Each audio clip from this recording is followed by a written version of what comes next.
ये कहानी है कोरा नाम की एक लड़की की, जिसका बेटा कहीं पर गायब हो गया था। तब उसे एक आदमी मिलता है जिसने उसे यकीन दिलवाया कि उसका बेटा उसे वापस मिल जाएगा। अगर वो इस दुनिया में ना भी हुआ तब भी हमें एक घर दिखाया जाता है जिसको पुलिस ने चारों तरफ से सील किया हुआ था। उस घर में एक लेडी ऑफिसर आती है जो हर चीज को बहुत गौर से देख रही थी। तभी हमें बैकग्राउंड में एक कॉल सुनाई देती है जो कोरा की थी, जिसमें बस वो ये कह रही थी कि जल्दी से आओ, मेरी मदद करो। वो बहुत ज्यादा घबराई हुई थी। वो बताती है कि उसके घर में कोई है जो उसे बाहर जाने नहीं दे रहा। उस घर में अब जब पुलिस आती है तो घर का अजीब माहौल था। सारा घर बिखरा हुआ था, खून के निशान थे, पर वहाँ पर किसी की लाश नहीं थी और ना ही किसी को मारा गया था। उधर फर्श पर नमक से दायरा बनाया हुआ था। लेडी ऑफिसर कोरा के घर में ये सब कुछ चेक कर रही थी। वो उसकी बहन थी। हर चीज की जांच करने के बाद वो पुलिस स्टेशन आ जाती है और आकर कोरा से पूछताछ करती है, क्योंकि उसके जिस्म पर भी खून लगा हुआ था। पहले तो वो कुछ नहीं बताती, मगर ज्यादा पूछने पर सब कुछ बता देती है। वो कहती है ये सब तो मैं अपने बेटे को सिर्फ वापस लाने के लिए कर रही थी। कोरा की बहन कहती है तुम होश में भी हो? तुम जानती नहीं हो क्या? तुम्हारा बेटा तो आज से 7 साल पहले गायब हुआ था और हो सकता है अब तो वो जिंदा भी ना हो। उसकी बहन उससे पूछती है ये खून किसका है कोरा? अभी भी वो कुछ नहीं बताती।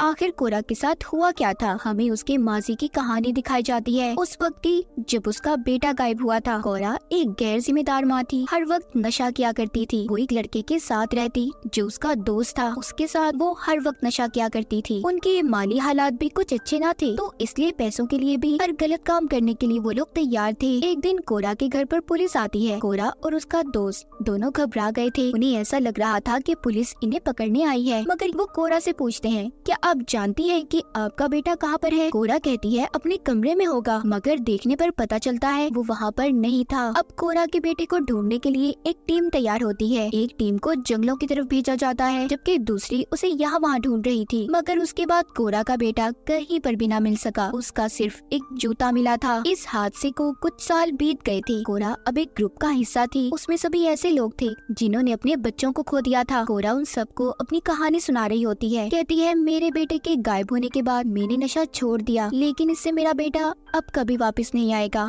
वो अपनी मॉम के घर रहने लगी। वहाँ पर उसने अपने बेटे के लिए एक कमरा भी रखा हुआ था, क्योंकि कहीं ना कहीं उसे ऐसा लगता था कि उसका बेटा जरूर वापस आएगा। कोरा की बहन जो पुलिस ऑफिसर बन चुकी थी, वो भी कोरा से बात करने की कोशिश करती थी, मगर कोरा हर वक्त गुस्से में होती और अपनी बहन से सही से बात भी नहीं किया करती थी। कोरा की इतनी जिंदगी के बारे में तो पता चल गया। अब सीन दोबारा से पुलिस स्टेशन पर शिफ्ट होता है। वहाँ पर उसकी बहन पूछती है कि कोरा ये खून किसका है? बताओ मुझे, तभी मैं तुम्हारी मदद कर सकती हूँ। यहाँ पर कोरा एबल नाम की आदमी के बारे में बताती है। वो बताती है एबल हमारे ग्रुप का हिस्सा था। एक दिन वो मुझसे कैफे में मिलने आया और हम दोस्त बन गए। एबल ने अपनी बेटी को खो दिया था, जो तालाब में डूबने की वजह से मर गई। उसकी लाश पुलिस को कुछ दिन बाद मिली। मुझे लगा कि एबल मेरी हालात को समझेगा, क्योंकि उसने भी किसी को खोया था। उसने मुझे बताया कि उसने अपनी बेटी को देखा है। ये सुनकर कोरा की बहन कहती है भला मरे हुए लोगों को कोई कैसे देख सकता है? कोरा क्या तुम अभी भी नशे में हो? वो कहती है नहीं। कोरा फिर से अपनी कहानी आगे बढ़ाती है। वो बताती है एक दिन मैं घर पर अकेली थी। एबल मेरे घर पर आया। उसने मुझे बताया कि उसके पास एक तरीका है जिससे वो मेरे बेटे को वापस ला सकता है। मैं उसे देख पाऊंगी,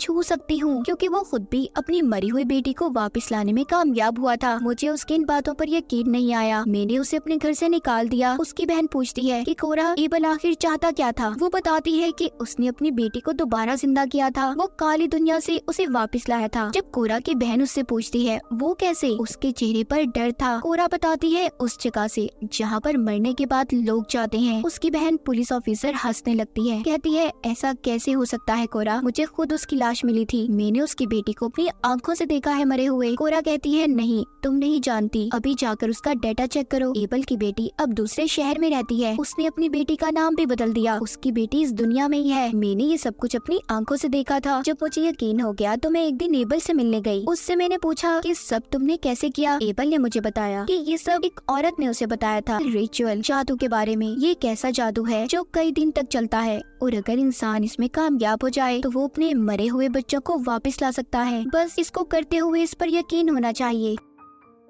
वो चाहता था कि मैं भी उसके जादू का हिस्सा बन जाऊं। मेरे बेटे की लालच ने मुझसे ये सब करवाया। मेरे पास खोने के लिए कुछ भी नहीं था, इसीलिए मैं उसका साथ देने के लिए तैयार हो गई। मैंने सोचा भला कोशिश तो की जा सकती है ना। अब जब मैं वो जादू करने के लिए मान गई तो एबल ने मुझे कुछ सामान लाने को कहा, जिसमें ढेर सारा नमक, मोमबत्तियाँ और जंजीर शामिल थी। उसने मुझे ये भी कहा कि घर में कोई बिजली, कोई टेलीफोन नहीं होगा जिससे जादू पर कोई भी असर पड़े। उसने मुझे जैसे बताया मैंने सब कुछ वैसे ही किया। एबल ने मुझे खास नमक वाले पानी में नहाने के लिए भी कहा, जिससे उसके सारे बुरे असरात, बुरी सोचें खत्म हो जाएंगी। मैं इस बात को मजाक बनाने लगी। एबल ने मुझसे कहा, ये मजाक नहीं है, अगर तुम इन चीजों को मजाक लोगी तो भूल जाओ अपने बेटे को हमेशा हमेशा के लिए। ये सुनकर मैंने उससे कहा, मैं सब चीजों पर यकीन करूंगी। मैंने उससे पूछा, तुम्हें तुम्हारी बेटी मिल चुकी है ना, तो तुम इतने दुखी क्यों रहते हो? वो मेरी इस बात पर परेशान हो गया और मुझे बताया कि अभी मेरी बेटी अपनी माँ के पास है। मैंने कहा, क्या तुम मुझसे ये मजाक कर रहे हो? तुम मेरा किसी चीज में इस्तेमाल तो नहीं कर रहे? वो कहता है, नहीं, बस मुझे काम पूरा करना है, फिर मेरी बेटी मुझे मिल जाएगी। उसने नमक का दायरा बनाकर मुझे जंजीर से बांध दिया। खुद मंत्र पढ़ने लगा। उसने हर मंत्र को लिख लिया था जो उसने कहा। मैंने वही दोहराया। आखिर में मेरी हिम्मत जवाब दे गई। मैंने उसे कहा, बस बहुत हो गया, अब मुझे खोल दो। मगर एबल मंत्र पढ़ता रहा। उसने मंत्र पढ़ना बंद नहीं किए थे। अचानक से मैं हवा में तैरने लगी और एकदम से फर्श पर आ गिरी। मुझे भी यकीन हो चुका था कि सब हो सकता है, मैं अपने बेटे को दोबारा हासिल कर सकती हूँ। अब अगला जादू का हिस्सा था इनविटेशन, बुलावे का। हम दोनों ने मिलकर मंत्र पढ़े। मेरा घर सारा हिलने लगा, मोमबत्तियाँ बुझ गईं और अचानक से सूरज भी गायब हो गया। मुझे कुछ अजीब महसूस होने लगा। मैं समझ गई थी हम लोग उस दुनिया का दरवाजा खोलने की कोशिश कर रहे हैं, जो कि एक जिंदा इंसान के लिए बहुत बड़ा खतरा है। सुबह को अगले दिन मेरा दोस्त आया जो मेरे साथ मिलकर नशा किया करता था। उसने जब मुझे और एबल को एक साथ घर पर देखा तो उसे लगा कि जैसे हमारे दरमियान में कोई रिश्ता है। उसने एबल के पर्स से पैसे चुराए और मुझे कड़वी बातें सुनाकर चला गया। अब हमारा अगला कदम था ग्रीफ, यानी कि गम। एबल ने मुझे बताया कि ये थोड़ा सा मुश्किल है, पर मैं इस चीज के लिए भी तैयार हो गई। हमने अपना ये काम शुरू किया। ये सब करते हुए मैं अपनी पुरानी यादों में चली गई। जिस दिन मेरा बेटा गायब हुआ था, मैंने अपने विजन्स, ख्यालों में देखा कि वो मेरे पास आया। उस वक्त मैं नशे में थी,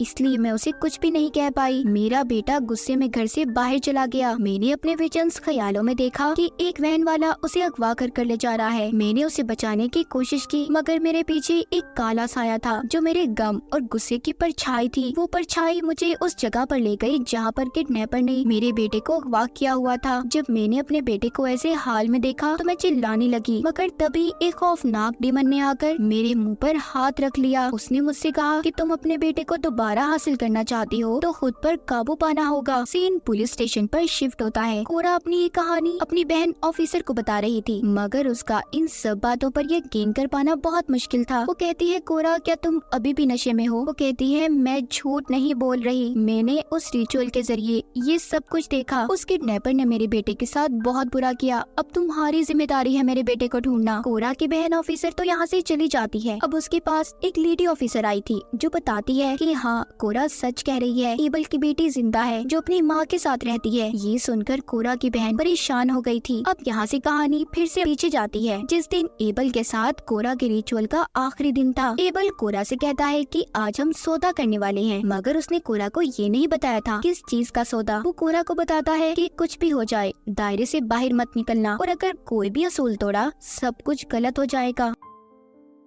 आज एबल को जंजीरों से बांधा जाना था। कुछ देर के बाद ऐसा लगता है कि जैसे किसी अजीब काली ताकत ने एबल को पोजेस्ड अपने कंट्रोल में कर लिया है। तभी उसके मुंह से अजीब सी चीजें भी बाहर निकलने लगी थी, जिनमें हड्डियां, बाल और खून शामिल था। ये सब देखकर कोरा डर से चिल्लाती है। उसने दायरे को तोड़ दिया था और डर कर बाहर आ जाती है। कुछ देर के बाद जब वो दोबारा घर के अंदर गई तो एबल जमीन पर बेजान पड़ा हुआ था। उसने अचानक से कोरा पर हमला कर दिया। साथ ही कहता है, तुमने सब कुछ बर्बाद कर दिया, मैंने तुम्हें मना किया था ना। मगर अचानक से किसी काली ताकत ने एबल को अंधेरे में खींच लिया था। अब वो काली ताकत कोरा के पास आती है और उससे ये रिचुअल पूरा करने का कहती है, और ये भी कहती है कि अगर उसने ऐसा ना किया तो अपने बेटे को भूल जाए। कोरा अभी भी यहाँ पर समझ नहीं पाई थी। एबल ने जो उसको कहा था वो किसी और का नहीं बल्कि कोरा का सौदा करने वाला था, एक शैतान से। अगले रिचुअल के हिस्से में वो अब एक बकरी लाती है। उसने उसे एक कमरे में बंद कर दिया था। जब रिचुअल जादू को पूरा करने वो दोबारा से कमरे में आई। इस बार मंत्र पढ़ती अपने विजन्स ख्यालों में अजीब से खेतों में पहुंच गई थी। वहाँ पर उसे एबल मिलता है जो उसे मांस गोश्त खाने का कहता है और ग्लास में खून पीने को देता है। ये सब कोरा को करना था, जिसके बाद ही वो अपने बेटे से मिल पाएगी, मगर उसके लिए ये सब कुछ करना बहुत मुश्किल था। एबल को उसकी इन हरकतों पर बहुत गुस्सा आता है। वो यहाँ पर कोरा को बताता है दरअसल उस काली ताकत को अपने लिए एक जिस्म चाहिए था, वो तुम्हारा जिस्म था। अगर ऐसा होता तो मैं अपनी बेटी से मिल पाता, मेरा ये रिचुअल पूरा हो जाता। मगर कोरा तुमने सब कुछ खराब कर दिया, क्योंकि एबल तो खुद ही अपने काले जादू की वजह से मर चुका था। कोरा वापस से अपनी असल दुनिया में आ जाती है, जहाँ पर एक शैतान यानी कि वो काली ताकत जिसको एबल जिस्म देना चाहता था, वो कोरा के पीछे होता है। कहता है कि अगर तुमने मुझे जिस्म न दिया तो तुम्हारा बेटा बहुत मुसीबत में होगा। कोरा अपने बेटे को वो किसी भी तरह हासिल करना चाहती थी। वो इसीलिए अपने उस दोस्त को कॉल करके घर बुलाती है, जिसके साथ अक्सर वो नशा किया करती थी। वो जब उसके घर आया तो धोखे से कोरा ने उसे शैतान के आगे फेंक दिया, मगर शैतान को उसके दोस्त का नहीं कोरा का जिस्म चाहिए था। वो अब उसके पीछे था। कोरा पागलों की तरह अपनी जान बचाती घर में यहाँ वहाँ घूम रही थी और पुलिस को कॉल करती है कि मेरी मदद करें, मैं मुसीबत में हूँ। और ये वही सीन था जो हमने शुरू में सुना था। कहानी दोबारा से प्रेजेंट में आती है, जहाँ पर कोरा से उसकी बहन ये कह रही थी कि जब तक सही तरह तुम्हारे केस की जांच पड़ताल नहीं हो जाती तुम्हें पुलिस स्टेशन में ही रहना होगा। कोरा अपनी बहन को समझाती है कि शैतान मेरे पीछे है, वो मेरे बेटे के बदले मेरी जान ले लेगा। मगर उसकी बहन को ऐसा लग रहा था कि कोरा जेल में महफूज है और वो ये सब नशे में बोल रही है। कोरा को पता चल जाता है कि उसका अब आखिरी वक्त आ चुका था। लाइट जलने बुझने लगती है। एक आवाज गूंजी थी, रिचुअल पूरा हुआ। शैतान कोरा की आत्मा को अपने साथ ले गया था। उधर कोरा की बहन एक बार फिर से उसके घर की तलाशी लेने जाती है, जहाँ पर उसे अलमारी से आवाजें आ रही थी। जब वो जाकर देखती है तो उधर कोरा का बेटा मिलता है, बिल्कुल वैसा जैसा कि 7 साल पहले वो गायब हुआ था। इसका मतलब एबल सच्चा था। उसके रिचुअल जादू से कोरा का बेटा वापस तो आ गया, मगर कोरा को अपनी जान देनी पड़ी। इस फिल्म की कहानी यहीं पर खत्म हो जाती है।